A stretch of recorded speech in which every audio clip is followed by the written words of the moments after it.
Hi, everyone. Welcome to Living Wisdom and Dharma World. Today, we're going to listen to the recitation of the Diamond Sutra. Before starting, let's start with the benefits of reciting the Diamond Sutra. The Diamond Sutra holds an incredibly special place in Mahayana Buddhism. It's often called the sutra that cuts through illusions like a diamond blade. For centuries, countless practitioners have believed that simply reading, reciting, or copying the sutra plants deep karmic seeds for enlightenment, purifies past negative karma, and brings about both worldly and spiritual benefits. In fact, the Buddha himself, within the sutra, emphasized that even reciting a single verse, even just understanding a single phrase, would generate merit greater than offering treasures, enough to fill countless universes to every Buddha. The benefits, both seen and unseen, ripple outward endlessly. When we talk about the benefits of engaging with the Diamond Sutra, we can point to a few major themes. It purifies karmic obstacles, protecting you from dangers and misfortunes. It sharpens your wisdom, helping you see through illusions. It brings you unexpected support in life, easing your path toward both success and inner peace. And ultimately, it creates the deep causes for you to realize true emptiness, the heart of Buddhist liberation. The simple act of reading or reciting the Diamond Sutra can truly change the course of your life.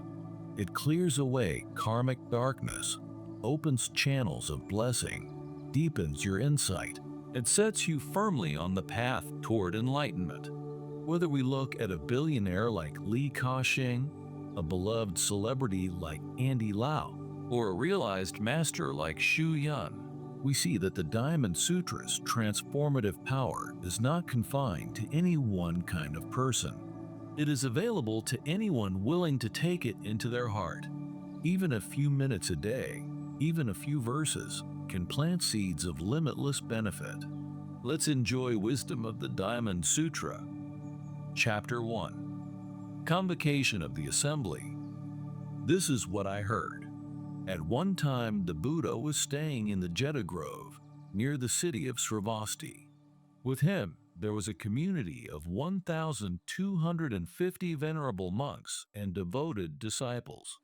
One day before dawn, the Buddha clothed himself and along with his disciples took up his alms bowl and entered the city to beg for food door to door, as was his custom.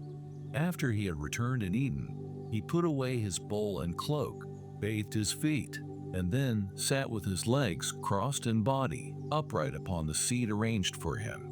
He began mindfully fixing his attention in front of himself, while many monks approached the Buddha and, showing great reverence, seated themselves around him. Chapter 2. Subhuti requests the teaching. After a time, a most venerable monk named Subhuti, who was sitting in the congregation, rose from his seat. He uncovered his right shoulder, placed his right knee on the ground, and as he joined his palms together, he respectfully bowed and then addressed the Buddha. Most honored one, it is truly majestic how much knowledge and wisdom your monks and disciples have been given through your most inspired teachings.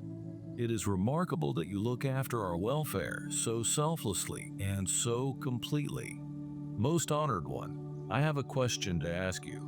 If sons and daughters of good families want to develop the highest, most fulfilled and awakened mind, if they wish to attain the highest perfect wisdom, what should they do to help quiet their drifting minds and help subdue their craving thoughts?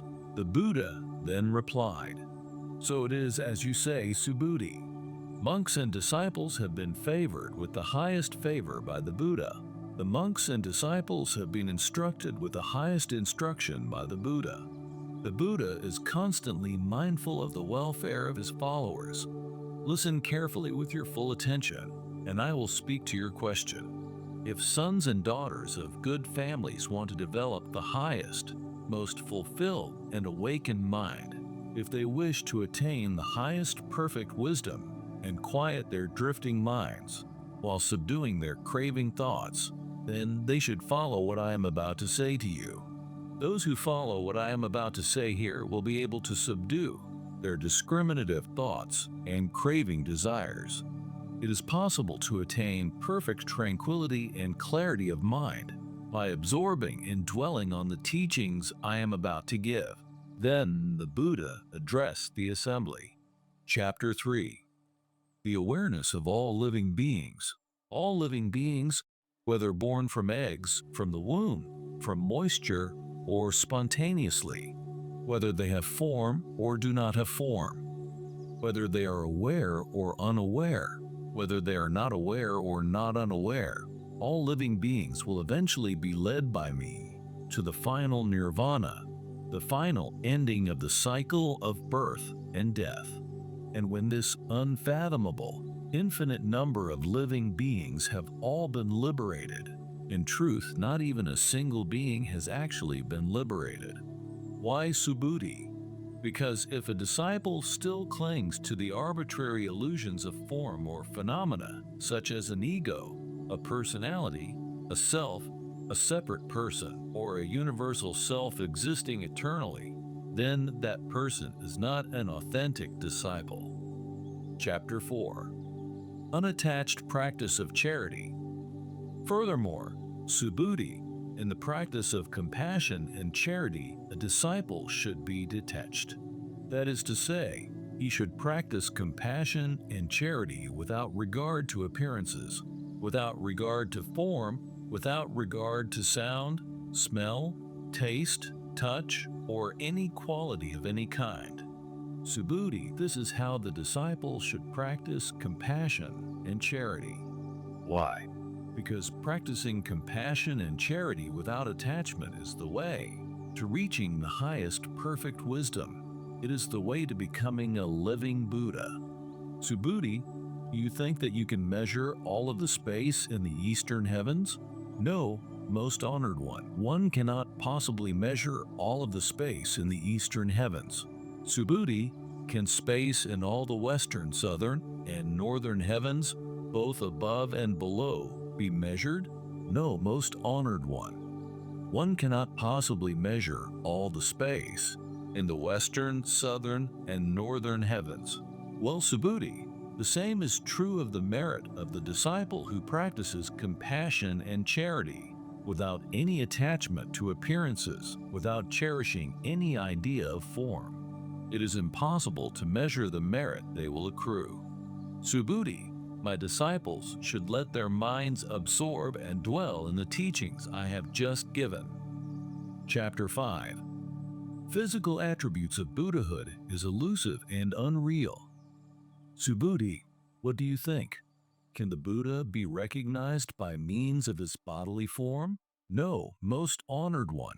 The Buddha cannot be recognized by means of his bodily form. Why? Because when the Buddha speaks of bodily form, it is not a real form, but only an illusion. The Buddha then spoke to Subhuti. All that has a form is elusive and unreal. When you see that all forms are elusive and unreal, then you will begin to perceive your true Buddha nature. To be continued. Conclusion. Thank you for listening to this recitation of the Diamond Sutra. As we've heard, the words of the Buddha are profound beyond measure, shining like a diamond blade that cuts through all illusion.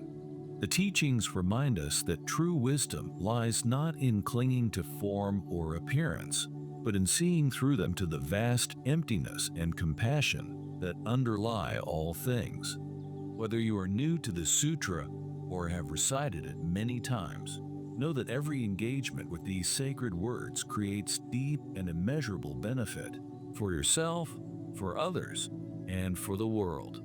This is not just a text to be read, but a mirror for your own mind and a gateway to awakening. May the light of the Diamond Sutra continue to guide you, purify your karma, deepen your insight, and bring you closer to true peace and liberation. If you found this meaningful, please like, subscribe, and share this with others on the path. And remember, even a single verse, recited with sincerity, can shake the heavens and open the heart of wisdom. Until next time, may you walk gently, clearly, and joyfully on the path of the Dharma. See you in the next section of the Diamond Sutra.